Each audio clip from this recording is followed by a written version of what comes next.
زحمت و کار و هنر کس را نماید نامدار.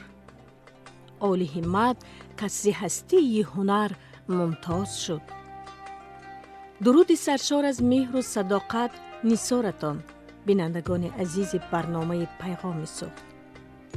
امروز هم آمدیم با کولوار پر از پیغام نیک و صداقت و محبت به زندگی، به عالم پر نزاکت و نفاست زیبایی.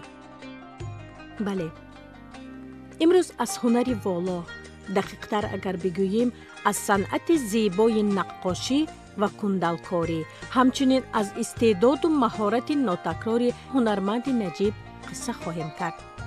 ما را همراهی نمایید.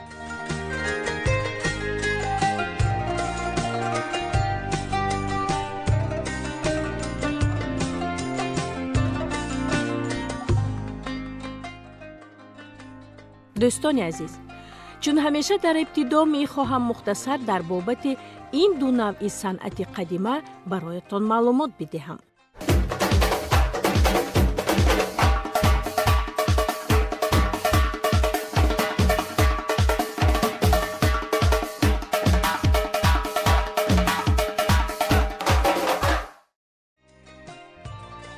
نقاشی، نقشکشی، هنر آفریدن نقش محصول ایجادی صنعتکاران خلقی و کسبی یکی از نمودهای قدیمه صنعت عملی خلق محسوب می‌یابد.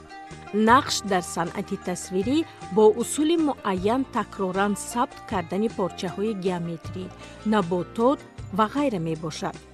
فرق نقش از تصویر این است که در آن اساساً عنصرهای اسکماتیکی استفاده می‌شوند. بنابراین نقش تنها خاص هنر نقاشی است. نقش از زمانهای قدیم در بین استادهای خلقی معمول بوده. آن را قریب در همه جبهه‌های هنرمندی، گچکاری، کندکاری، نقاشی، کلالی، زرگری، قالین بافی، میسگری، زردوزی و غیره به کار میبرند. نقاشان و هنرمندان از خیل‌های گوناگون نقش، اسلیمی، زنجیره، تورنج، منابت گیره، گردابی، لوله پرداز، لوله مداخل و غیره استفاده میبرند.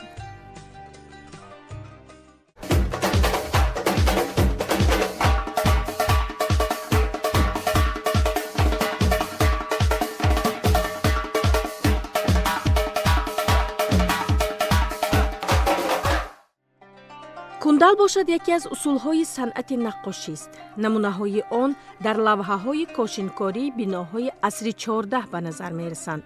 کندل همچون اصول نقاشی اولین بار عصر 15 معمول گردیده، عصرهای 15 16 به پایه بلند انکشاف رسیده است. اساس این نوع صنعت را تصویرات نباتی تشکیل می‌دهد.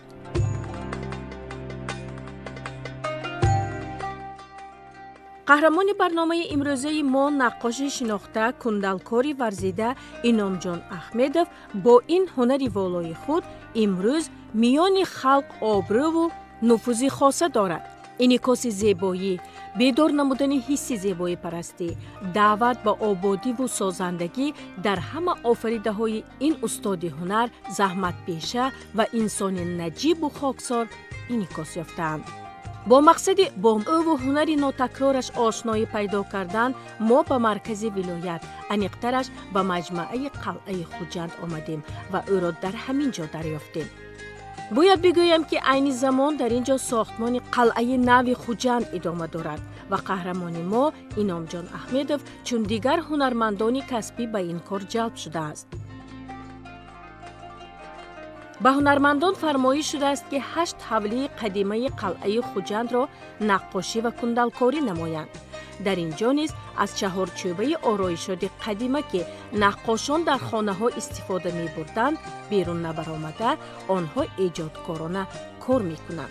همچنین به آن نقش هایی که از استادان خویش آموخته بودند نوگانه ها نیز وارد می نمایند. قهرمان ما عین حال در یکی از حوله های قدیمه که در اینجا بنیاد شده ایستاده است، با 7 نفر هنرمندان کار می کند. حوله مذکور ҳавлии беруна аз хаттот ва даруна аз наққош мебошад. ҳамагӣ дар ин ҳавлӣ 6 ҳуҷра ва пойгаҳ мавҷуд аст. дар саҳни он танӯру ошдон ва дар 3 хона мӯрӣ ҳам сохта шудааст. аз дарвоза ки ба дарун ворид шудед, нахуст ба меҳмонхона медароед. чун мо ҳам дохили хона шудем, инҷо 2 нафар аз ҳунармандон ғуломҷон мамаҷонов гаҷкор ва муродхоҷа шодмонов суфтакорро ғарқи кор дидем. айни ҳол устои гаҷкор барои матнҳои девор қолабсозӣ мекунад ва муродҷон токчаҳои тайёршударо суфта месозад. деворҳои хона бошад аллакай нақшбандӣ шудаанд.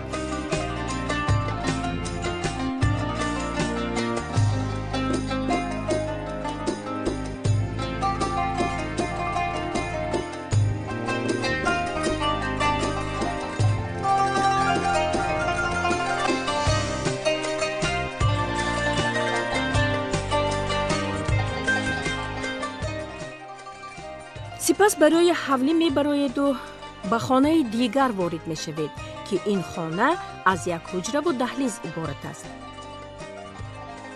ин ҳуҷра ҳоло ба пуррагӣ омода нест. дар ин ҷо наққош Шарифҷон Сангинов бо омодасозии тахтаҳои кундал машғул аст. тарзи наққошӣ бо усули кундалкориро бароямон наққош кундалкор Иномҷон Ахмедов чунин шарҳ дод. барои иҷро кардани кундалкорӣ, асосан кундалкорӣ дар рӯи фанера мешавад. ин бисёр шакли наққошии қадима ин ҳам ҳисоб мешавад. баромадаш аз асрҳои 15 саршудагӣ. бисёр наққошии барҷаста, нақши барҷаста мегӯем. барои тайёр кардани ин бо фанераро тайёр мекунем. пас аз тайёр кардани фанера мо бояд барои он ширеш молем, яъне столярный клей мегӯем русива. ширеш мемолем. баъди ширеш молидан мо барои он мато мекашем. матои пеше ки андозаи фанер ба мувофиқ кара истода, ҳамона мечаспонем. мана ҳамин тавр мо маторо ба рӯи фанера монда истода. баъд бори дигар аз рӯш боз як бори дигар ширеш мемолем. пас аз маторо кашидан мо рӯи он чи ки тайёр кардем, омода кардем, мо бояд онро суфта кунем. барои нусхапартоӣ тайёр кардан омодакор. ҳамин хел бо ҳамин роҳ мо суфта карда рӯи инро силиқ карда истода, сони нусхаро мегузорем. ба тарафи қафошам мо маторо мегузаронем. технологияи кундалкорӣ бояд ҳамин хел шавад. раванди дигари кор, давоми коромо аз нусхагузаронӣ иборат аст. барои ки мо суфта кардиму тайёр кардем, мо бояд ки нусхаро гузаронем. нусхаро пешакӣ ба андозаи ҳамин фанера нигоҳ карда истода, мо барои ҳамин кундалкорӣ мо тайёр кардагӣ. намихел шакли гузарониданаш намихел. пешакӣ мо ин нусхаи каришта истода, ина сӯзан задагӣ, тӯшик карагӣ. қоидаи гузаронидан ҳамихел. нусхаро ба рӯи асос ҳамихел гузаронида мешавад.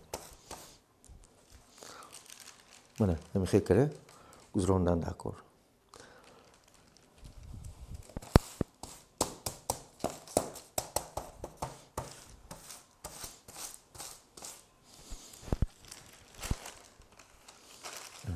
пас аз он мо тамоми нусхаҳое ки барои он гузаронидем бо қалам ҳамаша гӯёвтар мекунем.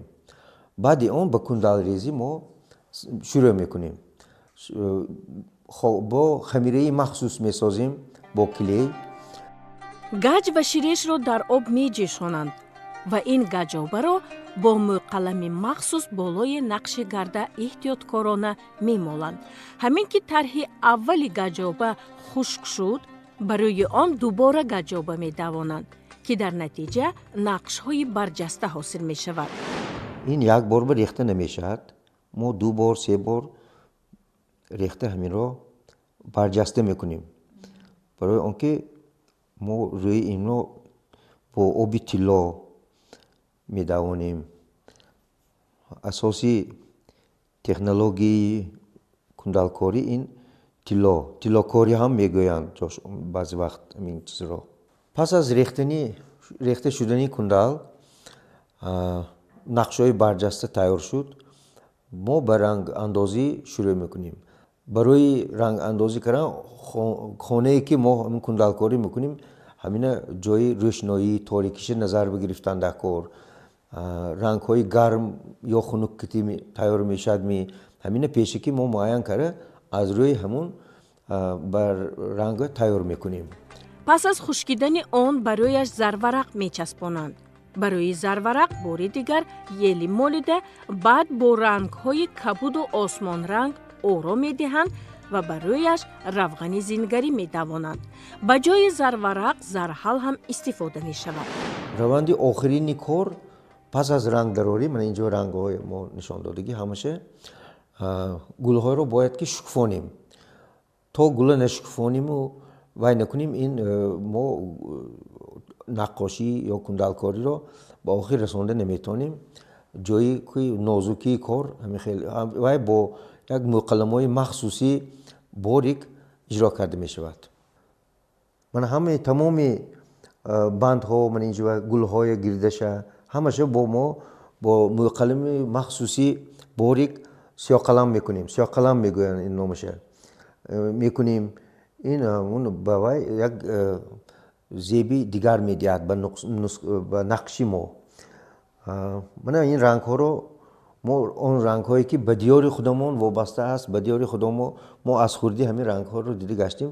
ҳамин рангҳои истифода бурдагӣ асосан рангҳои гарм, мана инҷа истифода бурда рангҳои ин сурхҳои корфаҳмдагӣ. кундале ки мо омода карда истодем, ин барои ороиши толори асосии қалъаи Хуҷанд тайёр карда шуда истодааст. лавҳаҳои шифти биноро аввал дар замин тайёр карда баъд васл менамоянд ва онро тахтакундал меноманд.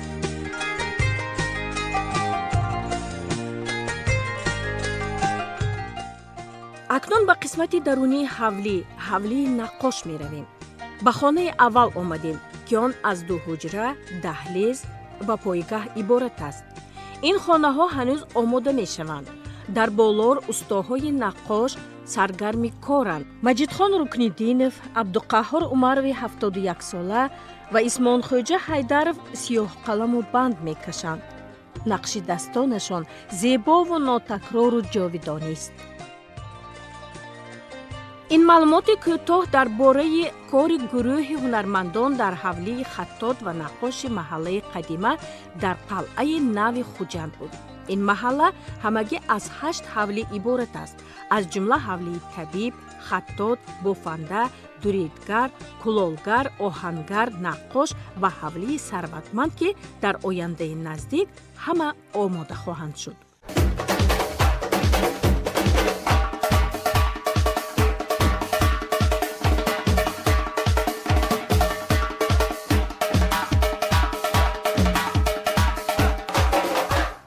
ҳоло бошад дар бобати фаъолияти қаҳрамони барномаамон наққош кундалкор Иномҷон Аҳмедов муфассалтар суҳбат хоҳем кард.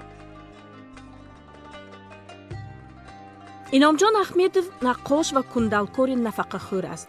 ӯ зиёда аз 45 сол фаъолият мебарад. мавсуф дар оилаи зиёӣ таваллуд шудааст. падараш устоди донишгоҳи давлатии Хуҷанд ба номи академик Бобоҷон Ғафуров ва модараш дӯзанда буданд. барои наққош шудани ӯ асосан бобову модараш сабабкор шудаанд. қайд кардан лозим аст ки Иномҷон Аҳмедов набираи мулло Аҳмади Заргари номӣ мебошад ва ҳанӯз аз овони кӯдакӣ ҳунари бобоӣ заргарӣ дар қалби Иномҷони хурдсол меҳру муҳаббатро нисбат ба санъати ороишӣ бедор намудааст. сониян бо сабаби дӯзанда будани модараш ва ба дидани нақшу нигори либосҳо, ҷобаҷогузории нақшҳои либос дар дили рассом муҳаббат нисбати ин зебоӣ ҷой гирифтааст.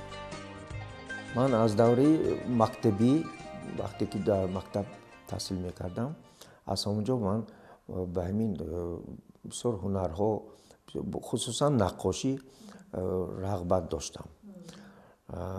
این از آن که بابای من که زرگر بودن من هم نازکه های هنرهای همه ها رو میدیدم، از خردیم همه های میدیدم.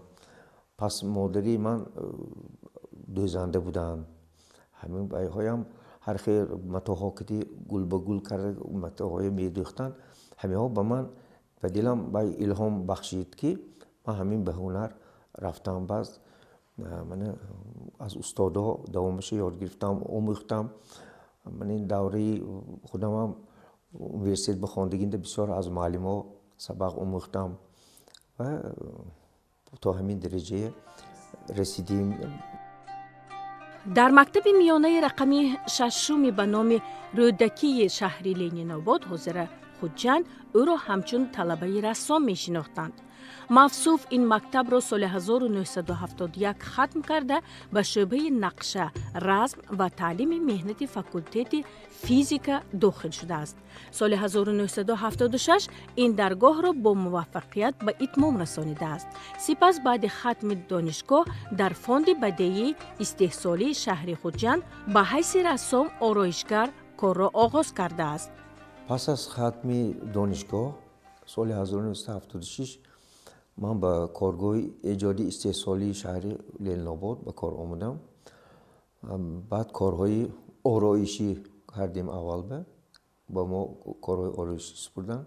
سال 1978 من با استاد حکیم جان سیدوف نقاشی رسام خلقی تاجیکستان واخوردم و با آن کس همراه کار کردم. تو ما در یک چند ابیکت ها کار کردیم، انشاءات های فرهنگی کار کردیم. از سال 1980 من با دیگر با استاد حاجی رستم سنگینوف کار کردم. از این کس من نازکی های کندالریزی را آموختم که تا الحال ما همراه با این استاد کار میکنیم، با این استاد ایجاد میکنیم. ما با همراهی این استادان، از این استادان من بسیار شادم که همه هنرها را آموختم. از سال 2007 تا سال 2015 در دانشگاه دولتی خوجند به حیث آموزگار فعالیت برده دانشجویان را هنر کندالکاری آموزانیده است. من از سالی که در سال 2007 به یونیورسیته دولتی خوجند به کار آمدم، به کافدره صنعتی آرایشی عملی فاکولته رسامی گرافیکی. همینجور من درباره به دانشجویان بسیار آموزاندم، طرزهای کندالریزی، نقاشی قدیمه. بسیار شاگردی بسیار دارم. ما حاضر حرکت کردیم که با از نسل نورسه هم برای همین وقت تیار کنیم و همین با صنعتی قدیمی برای پیش بریم. امروز انعام جان احمدов با نام شاگردان صاحب هنرش عبدالعزیز ظهورов، عبدالصمد غفورов، مظفرخواجه عارفov، ابوالمعظم عثمانov، عظمتخواجه حیدرov و دیگران که در برابر استاد خود همیشه در ایجاد بوده در صنعت عملی هنرنمایی میکنند افتخار دارد.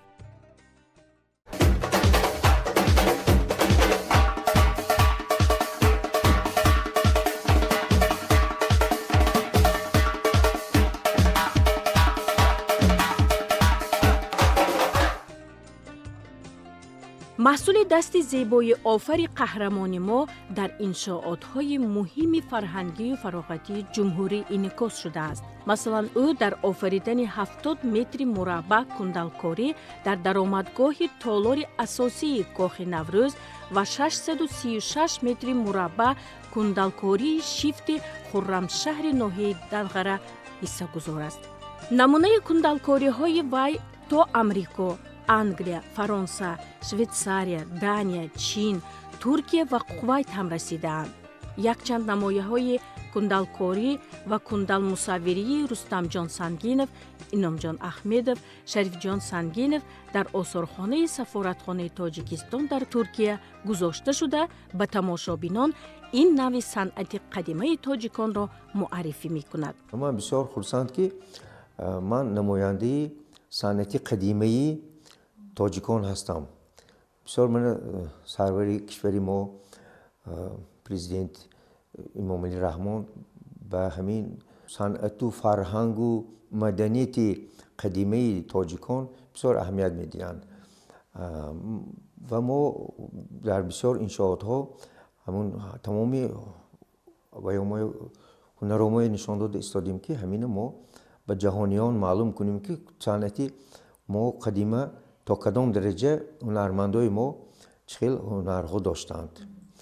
аз он ҷумла мана муҳтарам раиси вилоят ҳам иқдом гирифтанд ки ҳамин қалъаи Хуҷанда барқарор кунему дар инҷа хонаҳои қадимаи нишон диҳем, ҳавлиҳои қадимаи нишон диҳем ва дар онҷо чӣ хел зиндагӣ мекарданд ҳунармандон зиндагӣ мекарданд.